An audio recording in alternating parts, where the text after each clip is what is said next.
Titans' sure-handed wide receiver.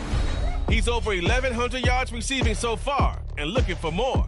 It's the Titans and the Lions, and it comes your way next on Madden Football.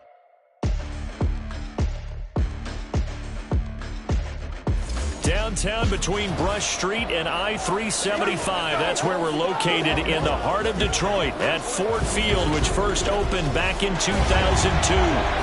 Today, Week 17 is upon us, and we've got a good one in store here, as it'll be the Tennessee Detroit Lions. Along with Charles Davis, I'm Brandon Gaudin. And Charles, we look at this Lions team entering play. They're hot as can be, winners of 8 of their last 9 games. I don't know if you'd call this start a surprise exactly, but they've proven that they're going to be able to stand toe-to-toe with anybody. Meanwhile, for the visiting Titans, they're hitting their stride of late, winners of 3 of their last 4. And if you look back to last week, it was all about their defense. Anytime you hold an NFL team to single digits, that's saying something.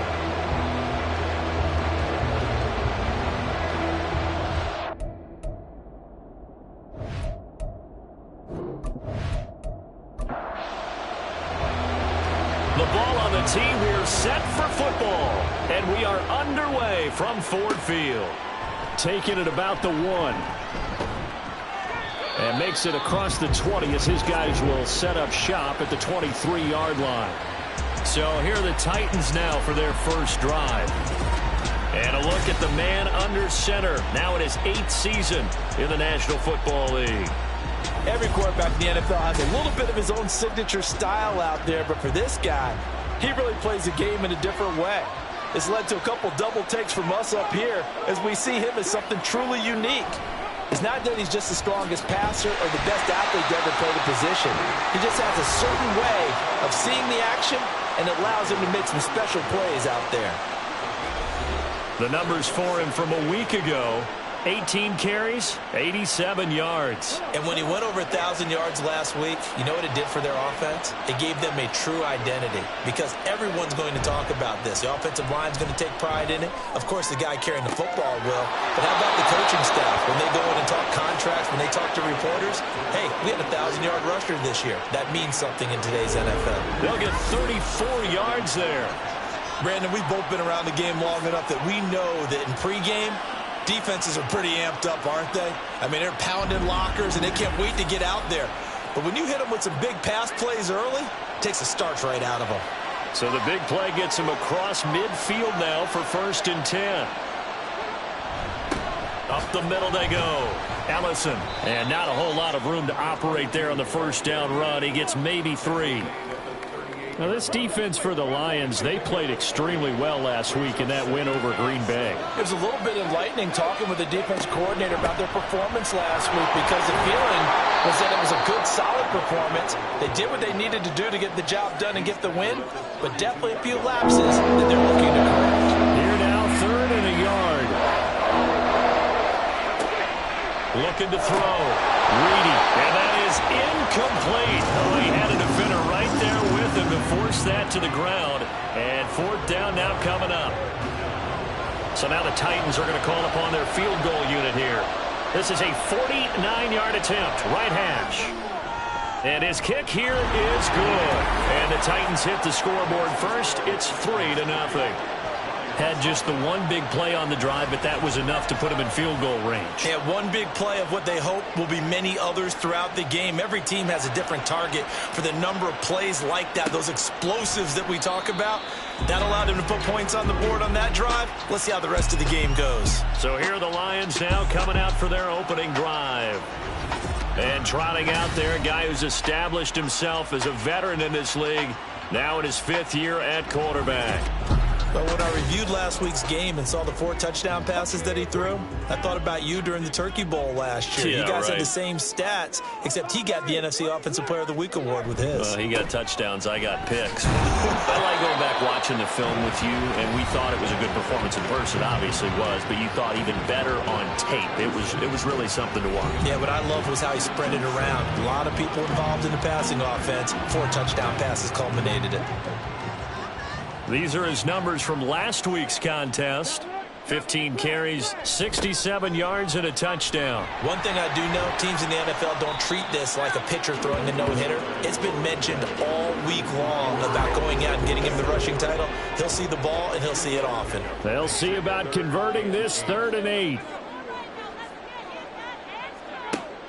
Now a shotgun snap as they'll look to throw. He's going to loft one deep left side here. That's caught inside the 20. Touchdown, Detroit. A big play there. Touchdown number 15 of the year. And the Lions have answered that early field goal to take a first-quarter lead. Boy, Charles, this offense is just so explosive. They lead the league in scoring, and another example of just how good they are right there on that play. Yeah, we often overstate about how explosive teams are, but this team is truly a threat to score on every snap, especially on the first few plays of any series. And a big strike like that only adds to their reputation as the league's best offense. Extra point splits the uprights, and that makes it a 7-3 lead.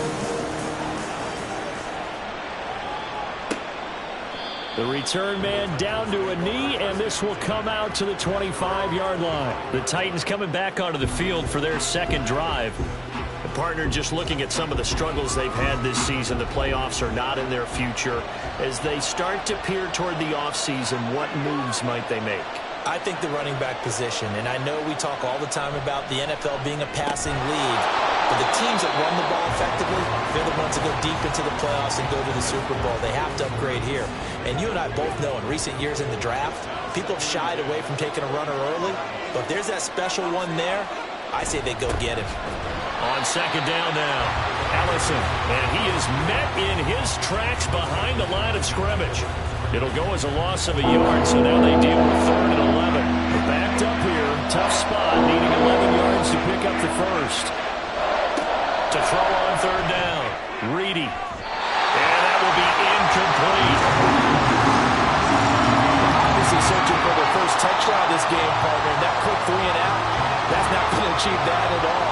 Give victory to the secondary there. They brought out tight coverage on that 3rd down snap. He was called on 3 times in the win last week as his first one here.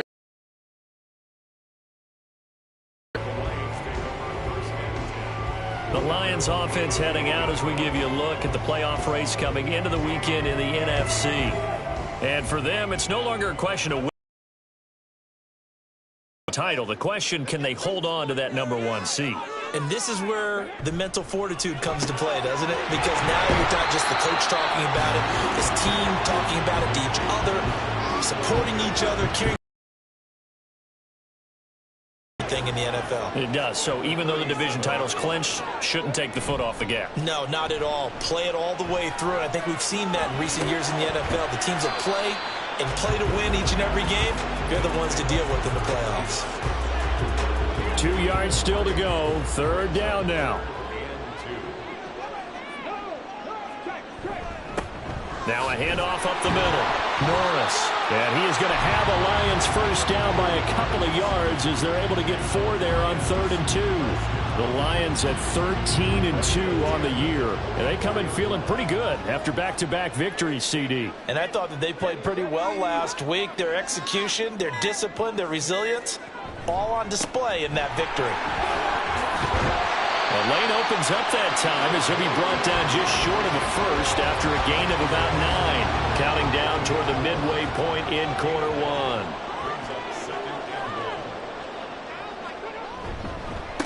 On second down, they'll run it here. Got a nifty juke there. It's fun for a guy trying to tackle it. Usually we see runs like this as the defense breaks down later in the game, but this guy's setting the tone early, running through all types of tackles and putting the defense back on its heels. Running game working. They'll stick with it on first down. And a short gain down to about the 33. Just a yard on the first down carry, so it's 2nd and 9.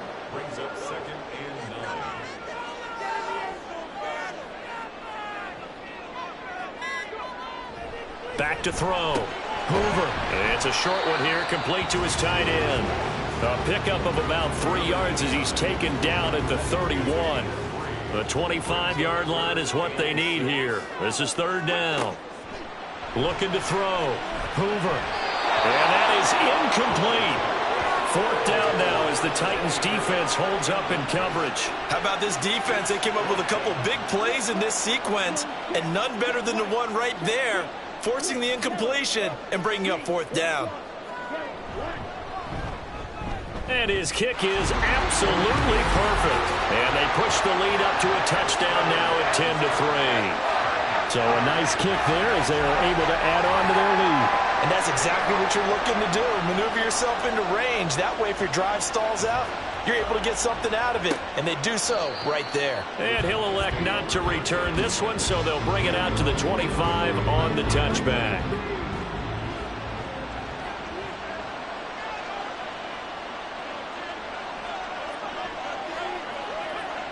On 1st and 10, Reedy. It's a short one here, complete to the tight end. It'll be a gain of just a yard, and that's going to bring up 2nd down.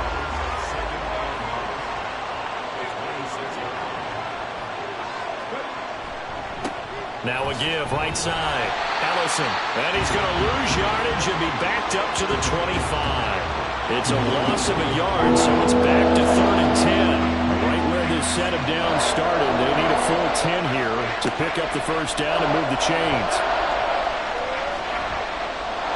Now throwing on 3rd down there, but he cannot connect. And what did we talk with them about prior to the game? Their ability to move the chains, pick up 1st downs. So far, 0 for 3 on 3rd down. If that continues, they'll have little chance of winning this one.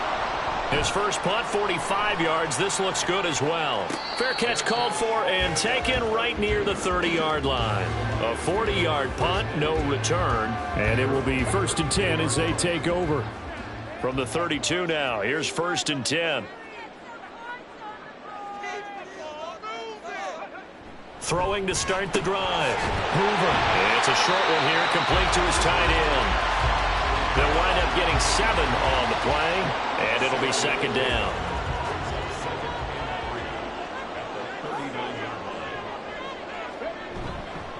Off the play fake. Hoover. And seeing nowhere to throw, he chucks this one away from harm. Incomplete. Now it's 3rd down. The heavy set out there. 3 tight ends in the formation for 3rd and 3. Up the middle they go. It's Norris. And good running there as he'll take this all the way up to midfield. 11 yards there and a Lion 1st down. We all love to have a home run hitter in the backfield. Guy can take it the distance.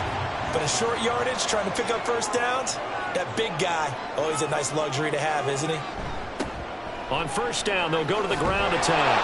Trying to find some space to turn upfield, but this defense having none of it.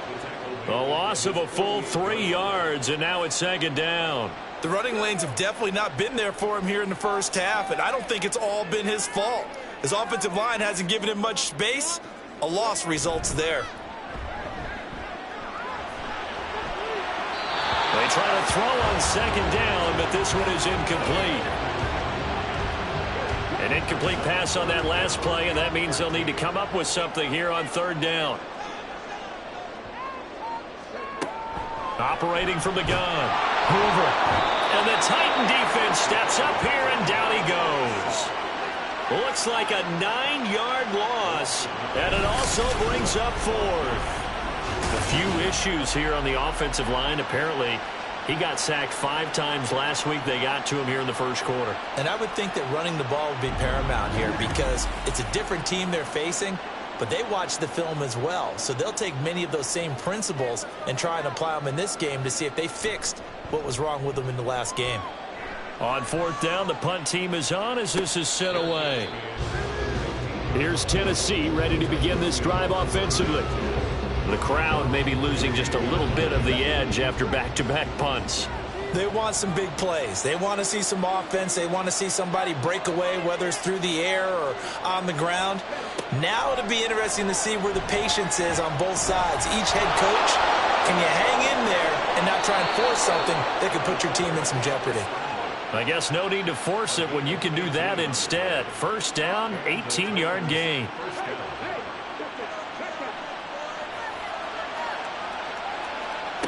Back to throw.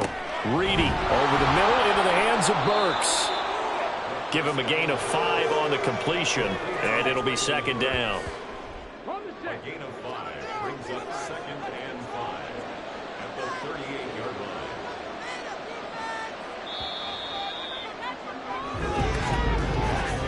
line. 10-3 our score after 1 here on EA Sports. Second quarter now, Titans in possession of the football. Here's a 2nd and 5 as they've got it as we resume action. On second down, Ellison. And he'll take this to the other side of midfield before going out of bounds. Give them 16 yards there, a Tennessee first down. Yeah, they really needed to get something going, didn't they? They had punted on the last 2 possessions. The running game starting to come to the front for them, providing a nice pickup there to keep this drive going. Right back to him on first down. And he'll work down inside the 45. Defensively, we always know that he is tough in run support, and I think the way that he gets there is he understands what an offense is going to do before the ball's even snapped. A great job of scouting prior to the game, then reading, reacting, and taking the right path to the ball carrier.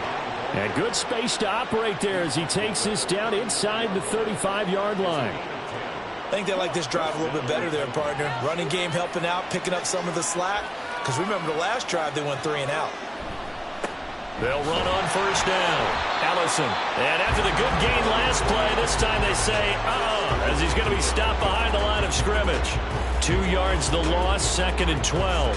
That was well played there defensively. 2 tight ends in the formation, which essentially gave them 7 blockers up front. Hard to imagine with all that size and beef that they could let a tackler through. But that's exactly what happened. A loss resulted. Nothing doing. Barely able to muster a yard to hit the 35. I know that speed is the hallmark of today's NFL game, but the key to good rushing defense is still having your linebackers set the edge. On third down, Reedy. And he's going to be taken down. Pressure gets there back at the 39-yard line. Call it a loss of 4 there on the sack. And speaking of the number 4, it brings up 4th down now.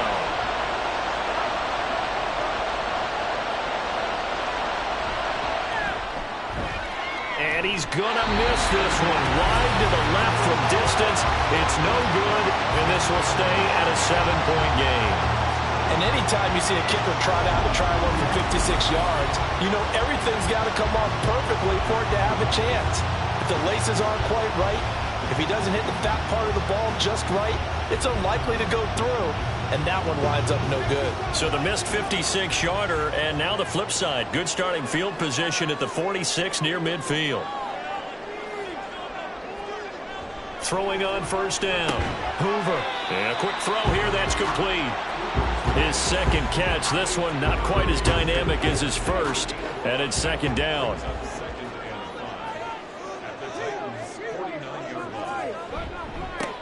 Now they try the right side here. And the running lane's non-existent in this first half as they'll stop him behind the line. A loss on that play, and now third down gets tougher. 3rd and 6. From the midfield stripe, they'll look to throw. Quick hitter here, it's complete.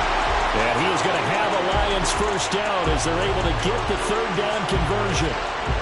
I don't care how many times we see it. I still get a kick out of watching quarterbacks and receivers do the pass tree in pregame warm-up. But I always remember that when we go to practices, we see that after practices as well. They really tune it up, don't they? They tune it up. They know why they do it for these situations. First down. And they build that trust, and that's why they're able to find him in this type of a situation. Now we're at the 41, 2nd and 9. Looking to throw. Hoover, incomplete. A lot of times it's that first read that you have. Maybe you get it in pre-snap, and he locked in on his target, but he was covered quite well, and that one's incomplete. To throw on third down. Hoover. Pass taken in by his big tight end. And he's going to have another first down as the tackle's made at the Titans' 22-yard line. That good for 19 yards as they pick up the conversion on third. And that's well executed there on third down. And I love the confidence confidence that they had to let their tight end try and find some space in the middle of the field, right in their quarterback's line of vision. And QBs love to make that easy throw, and they hooked up there for a first down. On first down, Hoover. This is caught. Touchdown! A 22-yard touchdown grab. And the Lions go up by 2 touchdowns. Quarterback loves the receivers, but sometimes his best friend is that tight end. Yeah, it's hard to believe, isn't it? Because we always talk about the guys out wide and how acrobatic they are. But that tight end, great sight lines, easier throws, they become a bigger and bigger weapon as the NFL evolves. Now for the point after.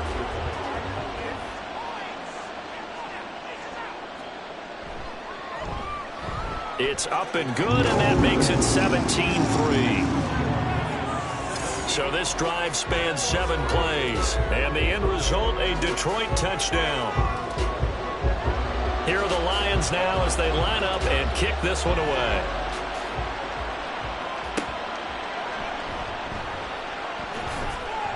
And he returns this to the 22. The Titans set and ready to go on offense. And the way their last drive ended, boy, it was frustrating. They had a pretty good drive going. It was sustained, and then it stalled out, Charles, and they missed the field goal and got nothing out of it. Is that insult to injury? Because they had such a sustained drive, as you noted. So you know for the head coach, it almost felt like a little bit of failure to send out the field goal unit and then to not even see the ball go through the post. What a bummer on that last drive for them. Got to pick themselves up from that one.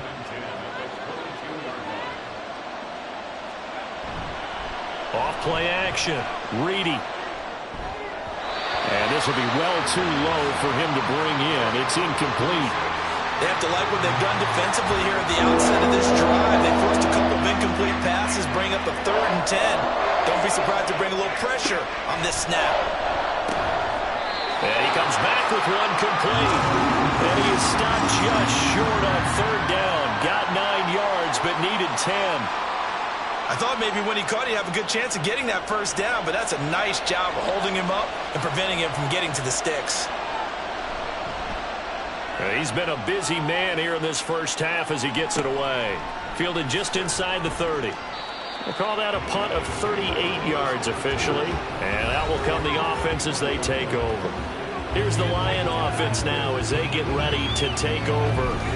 And they'll be looking to build off of a nice drive last time, a drive that really relied on the quarterback.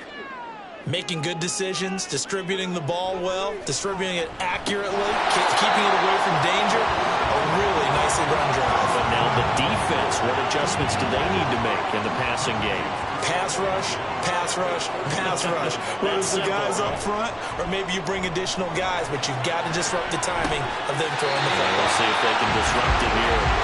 And he is out of bounds inside the 35. That goes for a gain of 31.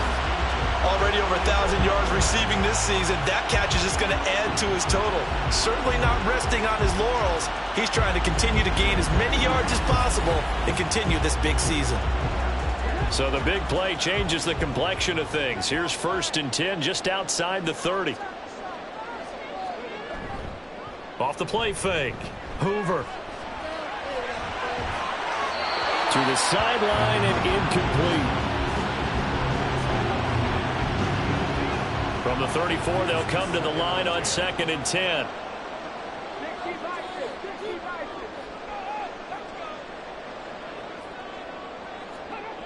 Back to throw again. And this time he's got the hook up. It's complete.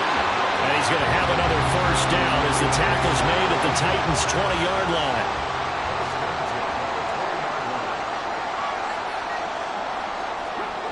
They'll stick with the passing game as he looks to throw. He finds his man complete. That's Reeves. And that's good for a pickup of 10 yards. And that'll leave him with a 2nd and just a few inches left. Back to throw. Hoover firing quickly here, and that's complete. And in for the Lions touchdown. A great play there. His 2nd TD of the game and 16th on the season. And the Lions take a 3-touchdown lead. What a first half he is compiling here. He's already over 100 yards receiving and now 2 touchdowns, CD. Brandon, you know I don't like to play the game where you start projecting when you're at a certain point. But let's face it, he's off to a tremendous start. So 200 yards, 4 touchdowns. I don't think anything's out of the question right now. He's blowing up coverages. You've got to double him every snap. Otherwise, he's going to defeat you on almost every play. And there will not be a return here. It's a touchback, and it'll come out to the 25-yard line. And as this offense makes their way back out, it's AFC playoff race time as we give you a look. And with the final fortnight of games upon us, teams jockeying for position. Some of these games really starting to take enormous importance as they always do this time of year. I like how you use fortnight. Hey, you're impressed, aren't you? I am impressed. That means 2 weeks, if I'm not mistaken, correct? That does. But how about exactly what you're talking about? Going down the stretch, how much importance is placed on these games. Look, everyone talks about every game's important. When you get to this time of year, maybe that importance gets quadruple. And that's where we are right now to see who can make their last run, their last push to get into the playoffs. 2nd and 9. They'll keep it on the ground. Ellison. And this is going to be a Titans first down as good running gets him to about the 44. Good push up front and that run in between the tackles. Let's play the leverage game here. Offensive line just got lower than the defensive front, and they were able to get their pads on them and move them backwards and create space for their running back to roam. Meanwhile, the throw here is complete. They'll give him 4 yards there, and that'll bring up 2nd down. 4 yards on the pickup. 2nd and 6 at the 40-yard line. Looking to throw. Reedy. Looking middle, and it's incomplete. He's second in the NFL in interceptions, and you understand why. He plays a game of great intelligence, understands positioning, and has a great ability to break on the football when it's in the air. So fun to watch his closing speed, and another example of it on that play. Well, had his hands on it, couldn't bring it in. Pretty symptomatic of how this game's been going. So a couple of first downs on this drive, but it's looking like another empty possession. And those empty possessions are certainly starting to pile up. So the adjustments that teams talk about all the time have to be taking place. They've got to analyze what's breaking down and figure a way to fix it. These kickers now, it used to be that a 50-plus yarder was cause for celebration. Now seemingly automatic. Yeah, isn't it funny when we prepare for a game, when you look at the backgrounds of these kickers, it's interesting, isn't it, to find out they were all-state quarterbacks, receivers, defensive backs, all-state wrestlers, right? Baseball players. We're finding athletes all along, and now they're just specialists putting it through the posts. Detroit's offense ready to take over. Good drive last time. Really effective passing the football. Do you maybe mix it up, now go to the ground game and surprise the defense a little bit? I would anticipate the defense making some changes, but I wouldn't necessarily just absolutely go in the opposite direction. They're doing so well throwing the ball. Yeah, why I wouldn't change it up until they showed me a reason to do so. To throw on 2nd down. Hoover. And a quick throw here, that's complete. In search of 4 yards here to pick up the first down. Back to throw. Hoover. That is caught. And he'll be taken down, but he does have first down yardage. That'll go as a pickup of 8. That's a big conversion there on 3rd down because they did not want to give the ball up here late in the half. They'd love to take the clock all the way down and score. This will definitely help the cause. From the 32 now, here's 1st and 10. Looking to throw. Hoover. And this is incomplete. Here's 2nd and 10 now from about the 32. Again, he'll drop to throw. Pressure comes, and the Titans able to bring him down. The time is called. Looks like a member of the Titans in some discomfort out there. But not what you want to see this late in the season. Medical staff is going to check on him, and we'll step aside for a moment.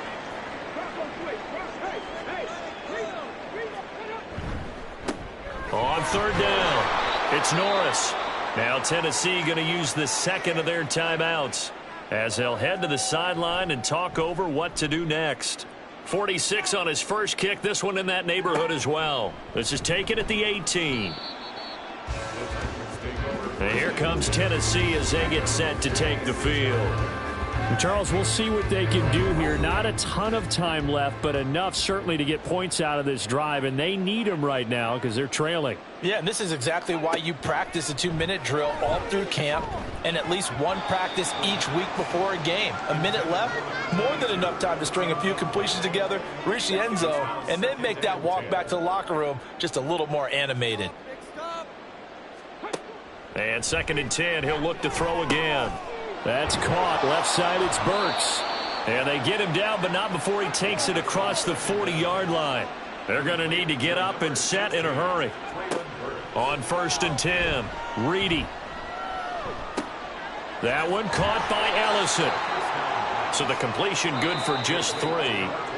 And it'll be 2nd down. Now the Titans will use their 3rd and final timeout, as the clock will stop with 37 seconds to play in this first half. 2nd and 7. They'll look to throw again.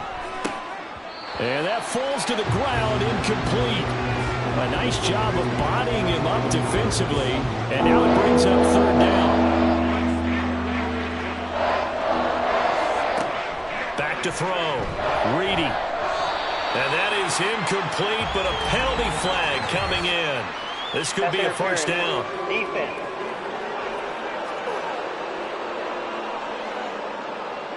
First and 10 here. You know, if they could just get 3 out of this, there's something about narrowing it to a 2-score game at half that makes it feel like much less of an obstacle. A throw there, but that's going to wind up incomplete.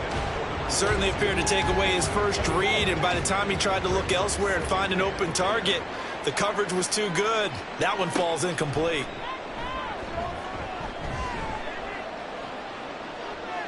A 2nd down pass play there, but it's incomplete. So another incompletion there. He's hitting on fewer than half his pass attempts in this one, and that is not a winning formula. Yeah, so let's make sure we give a little bit of credit to the defense here. They've given him a lot to think about, a lot of different looks, and he seems a little bit confused trying to complete passes.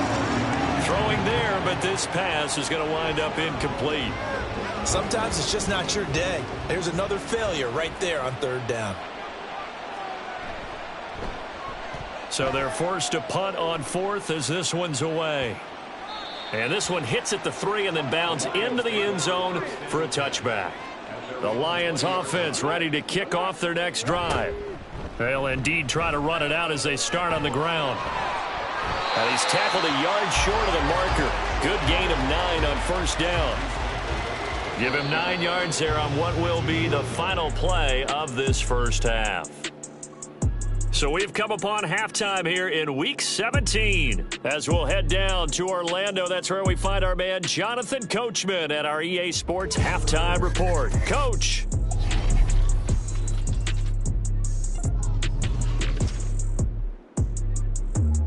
We'll begin up at U.S. Bank Stadium in Minneapolis. And in the 2nd quarter, it's the Vikings who are out on top.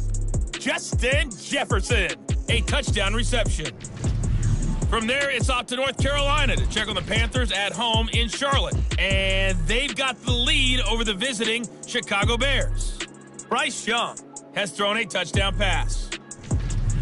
Finally, let's get right to the center of the U.S. map and check in on the Chiefs at home in Kansas City. And that one all tied against the visiting Saints.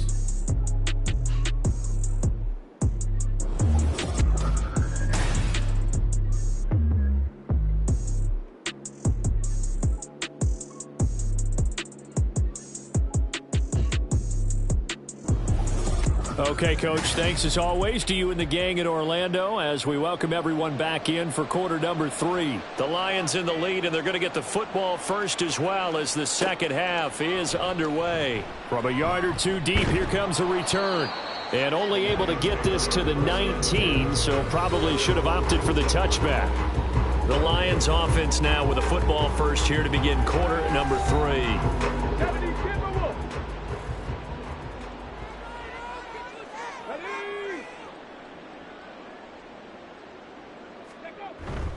They'll start this drive out on the ground. Gets by him at the 25. And mark him down way up close to the 40 at the 39. Great way to start the drive. 20 big ones and a first down. Sometimes it's hard to believe, but there are times this game is about patience, isn't it? Has had the game he expected, but that run there, that may get him going. I was just going to say, maybe that gives him a little juice, because you're right, he struggled, especially in that first half. Yeah, and I know the great ones always think to themselves, just hang in there. I'm just one big carry away from busting this open. That's a good start for him. And now a throw on first down there, but it's incomplete. Not his best throw there, but where we sit right now in the third quarter, he's had a pretty good game throwing the football. He certainly has, and it's not exactly at the point where we're doing 4-minute offense yet, but they've got to think about, I'm not going to say milking the clock, but understanding clock management here on out. Oh, and this one may need to go back to the drawing board. He's going to be swallowed up right away. 2 yards the loss, and now 3rd and 12. We'll see what they have drawn up here. A little bit behind the line. 12 yards needed to gain a first down. Now they set up the screen. That's complete. And he'll have it past midfield almost to the 40 before being taken down. And they convert on 3rd with a gain of 22. And when you have success throwing the football, the old cliche becomes true. The playbook opens up wide, and these screen passes, they become even more difficult to stop. So operating from Tennessee territory now. Here's 1st and 10 at the 41. Now a handoff up the middle. Norris. And this will leave him a yard short. Nice pickup of 9 yards on first down. 2nd down and a yard. Gain of 9 brings up 2nd and 1. Off play action. Hoover. Looking left side. It's complete. He's got it. And he's going to have another first down as the tackle's made at the Titans' 20-yard line. First and 10 at the 20-yard line. Here's a give up the middle. And he's going to get a solid gain of 9 before being brought down. 2nd and right at a yard. It's a gain of 9. Brings up 2nd and a yard. Looking to throw. Hoover. And this throw incomplete. And the defender all over him that time, but it's going to lead to 3rd down. So they just need 1 yard here to pick up the first down. On 3rd down, it's Norris. And he's going to run into a brick wall right in the middle of the field, and I don't think he got there. Nothing doing on 2nd and 3rd down after that 9-yard gain on 1st. I apologize in advance, partner, but the beef eaters on the interior of this D-line, you just know they were licking their chops on 3rd and short. And yes, they were rewarded with a tasty dish, stuffing that one short of a first down. Well, we got beef eaters licking their chops and tasty dish in one fell swoop. I did apologize in advance, didn't I? Yeah, you did. That line's not eating tofu, I'll tell you that much for free.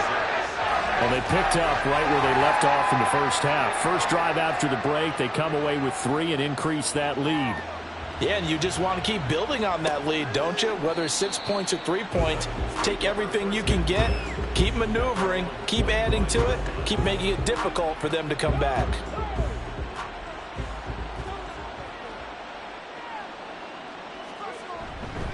They'll start on the ground here on first down. And not much to speak of. Call it a 1-yard gain up to the 26. The last play got just a yard. Here's 2nd and 9 from the 26. They'll keep it on the ground. Ellison. And nothing doing. He's immediately taken down at the line of scrimmage. No gain on the play there, so that doesn't help. Now they're looking up at a 3rd and 9 situation. Back to throw. Reedy. Oh, he tries to force it in, and it's intercepted. And he's able to get it back to right around the 27. Well, this had trouble written all over from the start. He's got 2 extra defensive backs in the game he's got to deal with. They're in a dime set. So everywhere he's looking, he's seeing a different color jersey. And sure enough, this one winds up being intercepted. And Detroit getting set to go now. And last time they were able to churn some clock. They got the field goal, added onto their lead. But that was a drive that was so long, it should have ended in a touchdown. You know that's how they felt. And we'll both be headed to the airport after the game. but we probably should go to the post-game press conference because someone's going to ask the head coach about this drive, and he's going to profess that he was happy to get points, and we know that's not true. Okay, after this type of a drive, not getting a touchdown, a huge disappointment.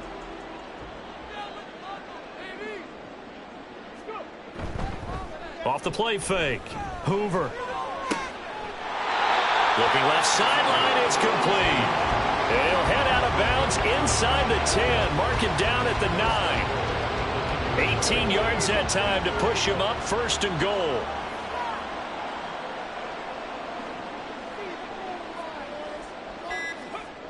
Looking to throw. Hoover. Rush coming, and he's taken down. It'll go as a loss of 8 and a tough result there on 1st and goal. Well, there's still time to rectify this situation because the silver lining, they took a sack on 1st and goal. But that close to the goal line, that still definitely hurts. First down, a bit of a disaster, and now on 2nd and goal, back even further. One back in the backfield, he'll get the carry. And he'll get him inside the 15 down to the 14-yard line. It'll be a gain of 4, but it will bring us now to a 3rd and goal. Operating from the gun. Hoover. And that is caught. Touchdown, Detroit. A great effort there. A beast in the red zone with his 2nd touchdown of the game, as his guys have opened up a very comfortable lead. Well, partner, he has carried them in this ball game, throwing the football. All 4 touchdowns through the air, and that's really helped them get this nice lead. And I know it's a team game, but right now, he is truly the focal point. Every touchdown his team has so far has been the result of his arm. How about him throwing it downfield, creating big plays? I don't know how you slow him down unless you can make him uncomfortable in the pocket. Extra point right down the middle, and that'll increase their lead to 28. And he'll elect not to return this one, so they'll bring it out to the 25 on the touchback. And the Titans getting set to go. Well, we haven't exactly been treated to a nail-biter in this one, CD, and if they cannot score here, this one's pretty much all but over. Are you saying that you feel like people are starting to think about getting out of here, maybe beating the traffic in order to get home or to their final destination? Yeah, I don't think there's a whole lot of reason to hang around, especially if they can't score here. Yeah, you're right about that, because it has been pretty clear who the better team has been in this one. And in a league that we talk about every game being a one-score game as we go into it, watching this blowout, let's just say it's been unusual. And an off-balance throw there, and it's going to wind up incomplete. Throwing the football, he's not as sharp as he was last week when he was over 70%. Right now, he's under 50%. Well, that comes from extra game film, extra time. You know those guys watched him all week, saw how precise he was, and constructed a defense to try and chip away at that. And thus, it got his man complete. It's a big play there for Tennessee. 44 yards. Now, look, you're not going to be able to get this all back at once, but that certainly helps. So you're saying 3 yards in a cloud of dust, not the strategy? I go aerial attack. Yeah, I think that's what has to happen. And if you're going to run it, you need to break off big chunks. We just saw a big play right there. They need plenty of those. So the big play changes the complexion of things. Here's 1st and 10 just outside the 30. Up the middle they go. Ellison. And he gets stopped up at the 31 after a gain of maybe a yard. They work now on 2nd and 9. Oh, there's plenty of traffic waiting for him up the middle. But give him credit, he tried barreling through anyway. They're fortunate to get a yard out of that one. On 2nd down now. Ellison. And the second wave of tacklers is going to get him as they stop him behind the line. 3rd down now. Those last 2 plays indicative of how things have gone for them. Just nowhere to go on the ground and struggling to put up points. Now throw right side here, going to be incomplete.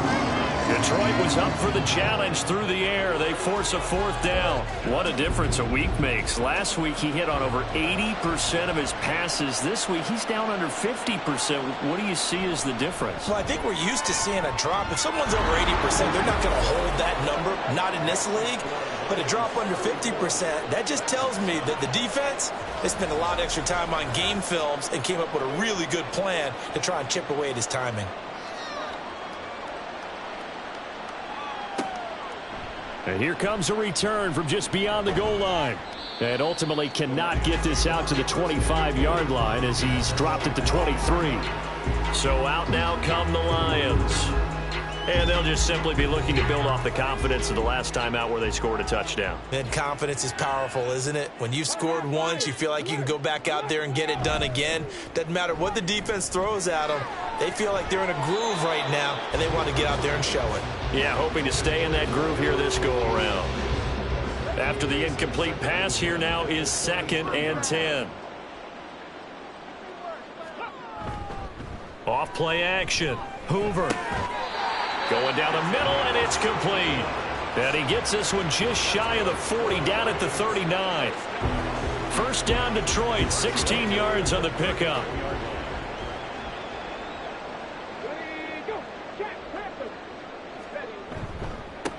Now a handoff looking right. And he is going to be stopped cold behind the line of scrimmage. He'll lose a yard there, and it's 2nd and 11. Brings up 2nd and 11 at the 38-yard line. Back to throw. Hoover. And the Titan defense steps up here, and down he goes. Multiple players getting home there for an 8-yard loss. This is a little hard for me to compute because I'm watching sack after sack happen, but somehow they're still behind in the game. I would expect all of this defensive pressure to translate to them taking a lead. And thus far, it hasn't happened. Time's winding down. They don't want to waste this type of performance from these ace pass rushers. Throwing on 3rd and long. Hoover. It's a short one here, complete to the tight end. And he can only manage to take the football to the 40, and that is well shy of the first down marker. Here comes the Lions punter now, as he's on here to punt it away.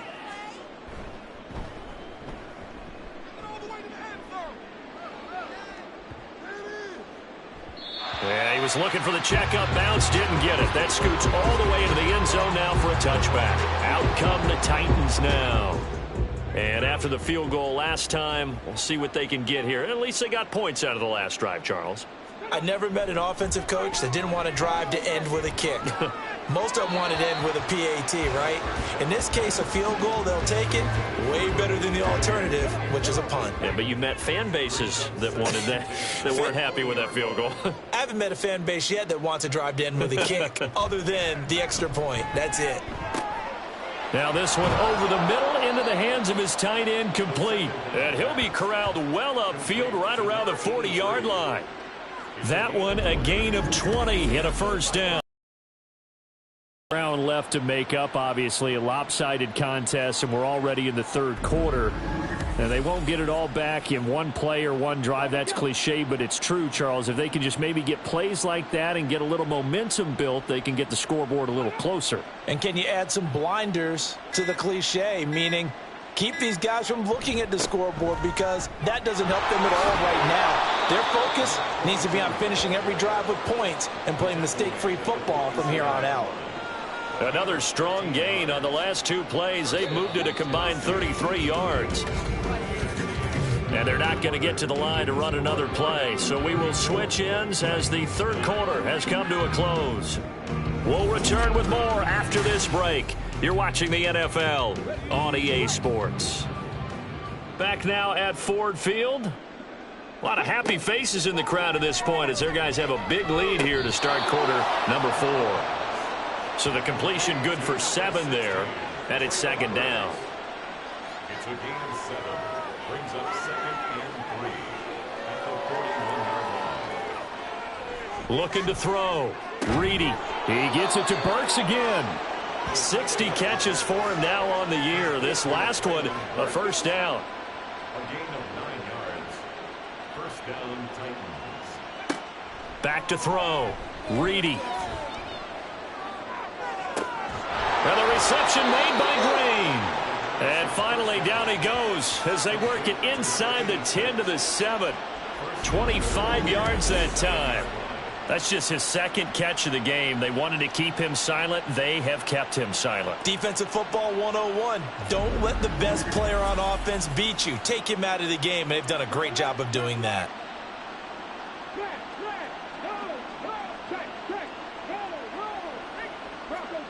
Looking to throw. Reedy completes it to Ellison to the right side. And this play doesn't go anywhere. Backwards, losing yardage to the 11. It'll go as a loss on the play. Not what you need down here. It's going to be 2nd and goal.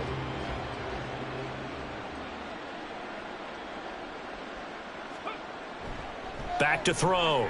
Reedy. And Green with a catch left side. A minimal gain there on the 8th play of the drive. 3rd and goal, trying to make that scoreboard at least a little more respectable. Looking to throw. Reedy. That's to Burks, and he's got it. Touchdown, Tennessee. 10 yards on the touchdown pass. And the Titans are finally into the end zone here in this 4th quarter.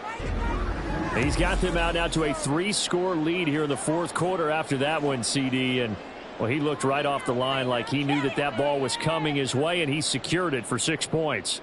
Yeah, and I think when you're leading by a healthy margin already, it actually loosens you up and allows you to take maybe a few more chances and definitely play with more confidence, because he certainly saw something he could exploit in the defense, and he made sure to let his quarterback know, just get it to me. And the rest was all up to him, and he delivered and made it a 3-score game.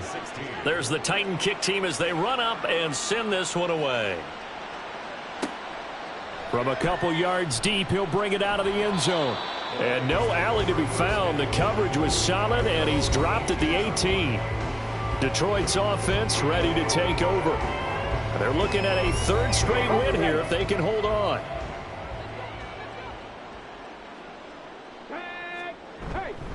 They'll start this drive out on the ground. And he's going to be met at the line of scrimmage and taken down. Officially no gain on the play, and it's 2nd down. At the 18-yard line. Off the play fake. Hoover. He finds his man complete. It's Reeves. And he'll get this up to the 34-yard line. 1st down Detroit, 16 yards on the pickup. But normally you might say start running the football. You've got the lead here in the 4th quarter, but the way that they've passed it with such success, I don't know, maybe keep throwing it. Yeah, I think you brought up something that goes against conventional wisdom, right? At this stage of the game, you would think you would switch to a running attack, but you're exactly right. They've thrown it so well throughout the game, and trusting this quarterback, I think you continue to do so. 52 yards rushing for him now in the ball game. And I'm guessing you'd say this is kind of the key here. Grind out some yardage, work on that clock, see if you can continue to tick it down. Definitely, you want to bleed things out at this point, right? Continue to possess the football, gain some yardage, and put the onus on the defense. Do they have to use timeouts? What are they going to do to stop you? You're taking charge. That burst good for 20 and a 1st down.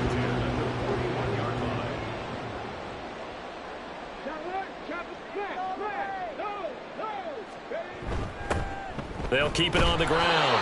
It's Norris. And this time the yards won't come so easy as they'll, in fact, tackle him behind the line. It's a loss of 4 there, bringing up 2nd down.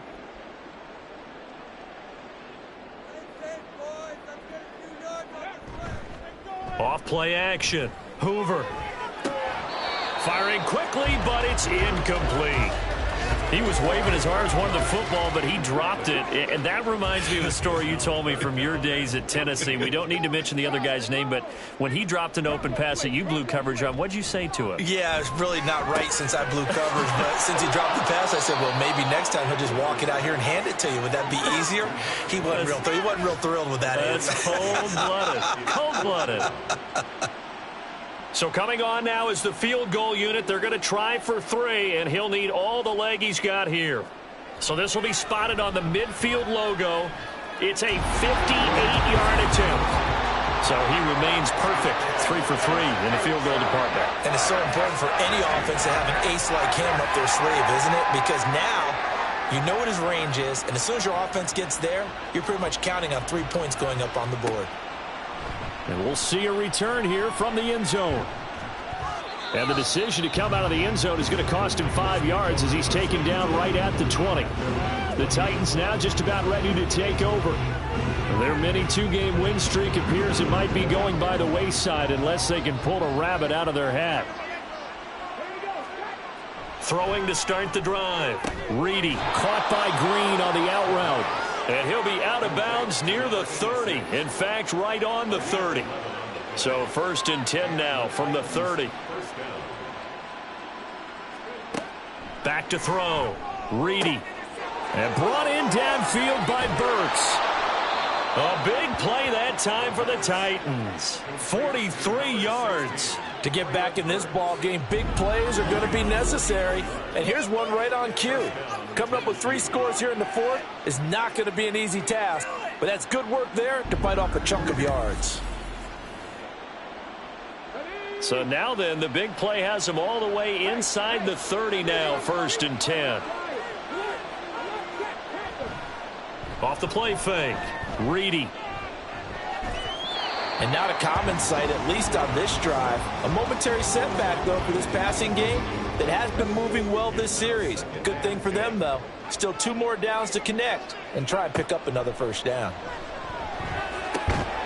Now a throw here, hauled in. And they take him down, losing yardage back at the 27. It'll go as a loss of a yard, so now they deal with 3rd and 11. Looking to throw. Reedy. He's got his running back out of the backfield. And he is out of bounds, but first he gets it inside the 10 to the 7.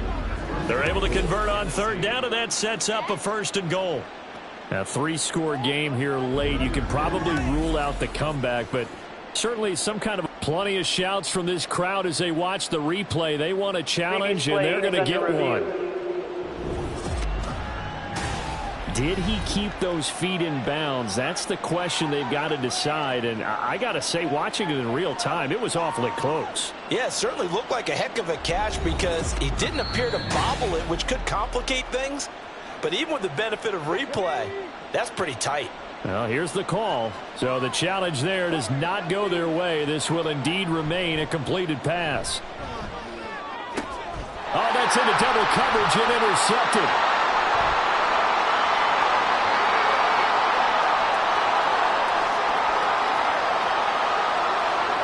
And he will bring it back. An interception return for a Lions touchdown. So a 4th quarter pick 6 here, and that one might put this game out of reach, CD. I certainly agree with that, partner. And I know one thing, though. That team that just got the pick 6, they're going to keep playing until this one's over. Better be careful. They're looking to get another one.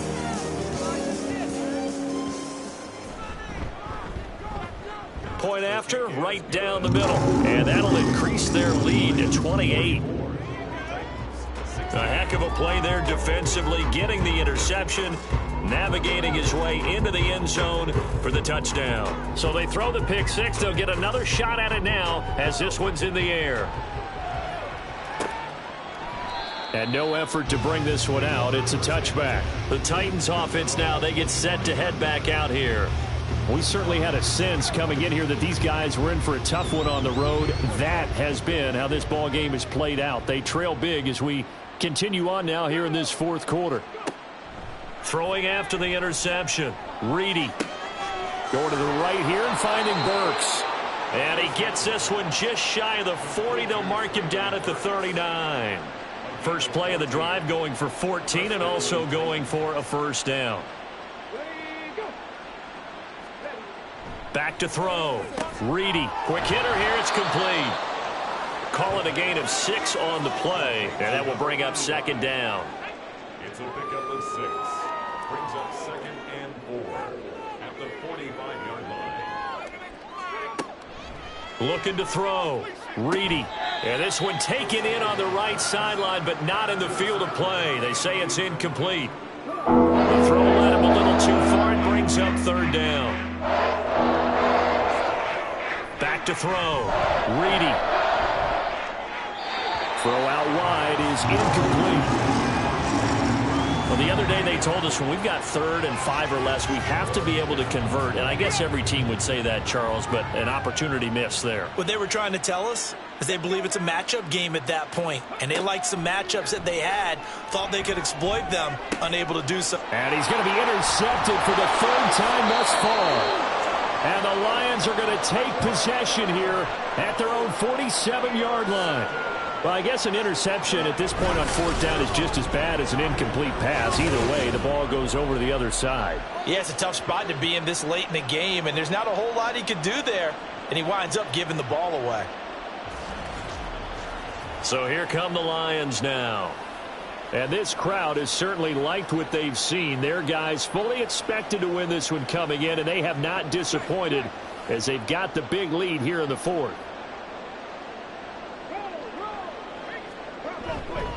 They'll start on the ground here on 1st down. And he's up over midfield and down into Tennessee territory. 58 yards rushing for him now to this point. Here now, 2nd and 4. Brings up 2nd and 4.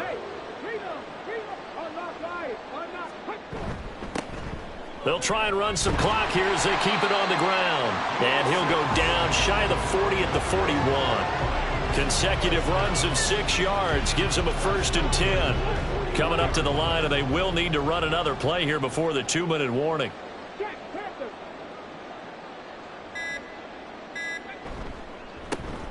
On 1st down, they'll go to the ground attack. And he'll take this one down to about the 40. Just a yard on the pickup there, and it'll bring up a 2nd and 9. Just 2 minutes remaining here in the 4th quarter of what has been a one-sided affair. So the Lions in possession of the football as we welcome you back. They've got a 2nd down now as they look to salt this one away. On 2nd down, they'll run it here. Looking for a seam, but finding none. He'll get back to the line of scrimmage, and that's it. No gain on the play there, so that doesn't help. Now they're looking up in a 3rd and 9 situation.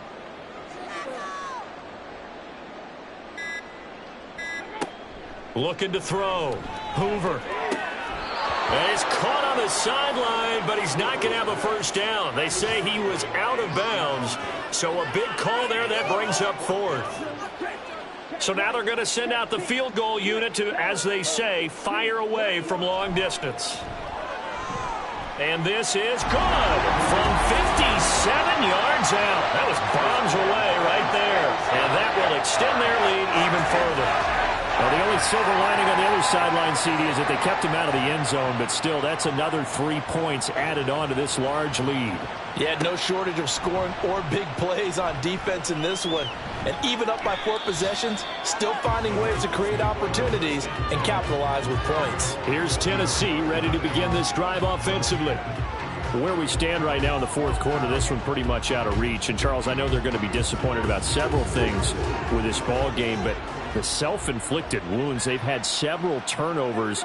You would have to think that's going to be something they're going to discuss heavily in the film session in the coming days. You're absolutely right about that, partner, because they're going to have to sit in that film room and watch every error that they made and figure out how to not do it in the future. And mentally, I think a lot of the guys are already starting to think about, okay, how do we put this behind us and get better for the next time out?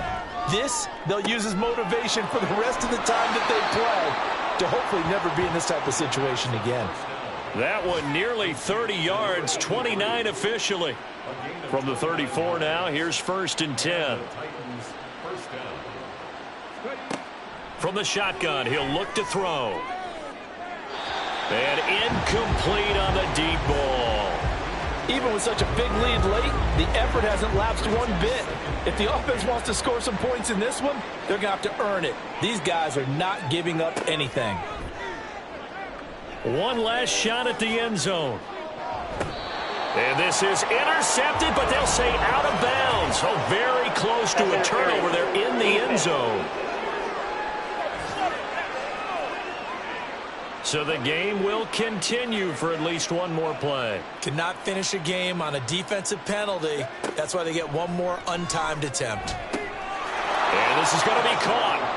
So it affects the final score, not the outcome, but it is a late touchdown here on the game's final play. Doesn't affect the outcome, but, hey, nice job there to put it in the end zone for the final play.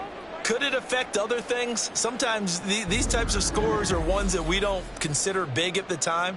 Then later on we find out maybe that was a tiebreaker. Yeah. Or, of course, in the fantasy football world, these points mean a lot. A lot there.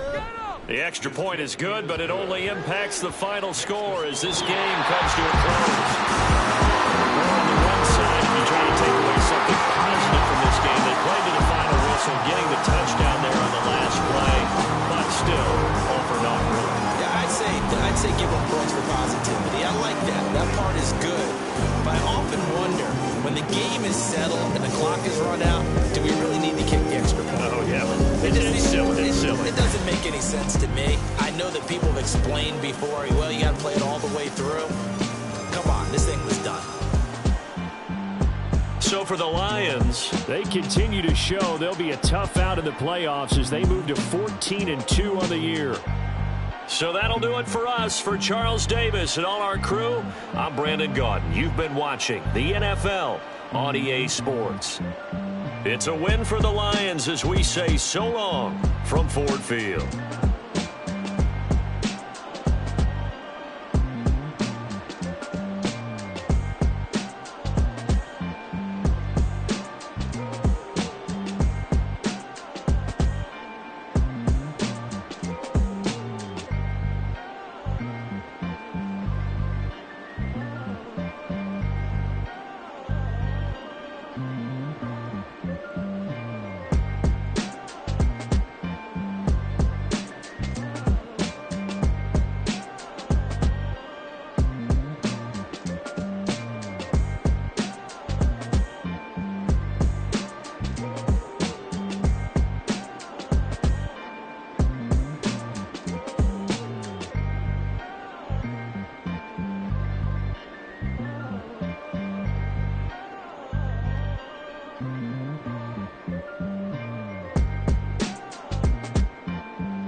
Mm-hmm.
Mm-hmm.